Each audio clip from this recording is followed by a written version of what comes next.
রবীন্দ্রনাথ ঠাকুর ইউনিভার্সিটিতে তোমরা যদি পিএইচডিতে ভর্তি হতে চাও তাহলে তারা নোটিফিকেশন আকারে জানিয়েছে কবে থেকে তারা নিতে পারবে অ্যাডমিশন, কোন কোন সাবজেক্ট আছে, কটি সিট আছে, সমস্ত ডিটেলস আমি এই ভিডিওতে তোমাদেরকে জানাবো। তো তার জন্য অবশ্যই তোমরা আমার চ্যানেলটিকে সাবস্ক্রাইব করবে, বেল আইকন যেটা সেটিকেও ক্লিক করবে, তাহলেই পরবর্তীতে তোমাদের কাছে এরকমই ভিডিও নোটিফিকেশন পৌঁছে যাবে।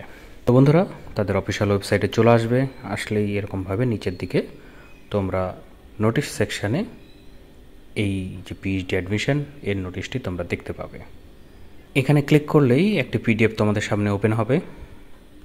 এখানে বলা হয়েছে যে 2024-25 একাডেমিক সেশনে এই যে রবীন্দ্রনাথ ঠাকুর ইউনিভার্সিটিতে পিএইচডি প্রোগ্রামে তোমরা অ্যাডমিশন নিতে পারো। তো তার জন্য যে সাবজেক্টগুলো আসে সেই সাবজেক্টটি হচ্ছে 13টি সাবজেক্ট। তার মধ্যে দেখে নাও কোন সাবজেক্টে কটি সিট আছে, কোন কোন সাবজেক্টে। তো তার মধ্যে আমি তোমাদেরকে বলি যে বাংলাতে 13টি সিট আছে, ঠিক আছে। আর যে ইনস্ট্রাকশান অনুযায়ী তোমাদেরকে ফর্মটি ফিল আপ করতে হবে সেটাও এখানে বলা আছে যে তাদের এই যে ওয়েবসাইট, এই ওয়েবসাইটে তোমাদেরকে লগ ইন করতে হবে, যেখানে পিএইচডি যে প্রোগ্রাম সেটা থাকবে এবং নিউ এনরোলমেন্ট করতে হবে। তারপরেই তোমাদেরকে রেজিস্ট্রেশন ফি হিসেবে 1200 টাকা করে ডিপোজিট করতে হবে, সেটাও অনলাইনে। এবং তোমরা যে অ্যাপ্লিকেশানের যে ডিটেলস সেটাকে ফিল আপ করে সাবমিট করবে। তো সাবমিট করার আগে অবশ্যই ভালো করে দেখে নেবে, কোনো কিছু যদি ভুল ভ্রান্তি থেকে থাকে সেটা কিন্তু আর মডিফাই করতে পারবে না, সেটাও তারা উল্লেখ করে রাখছে।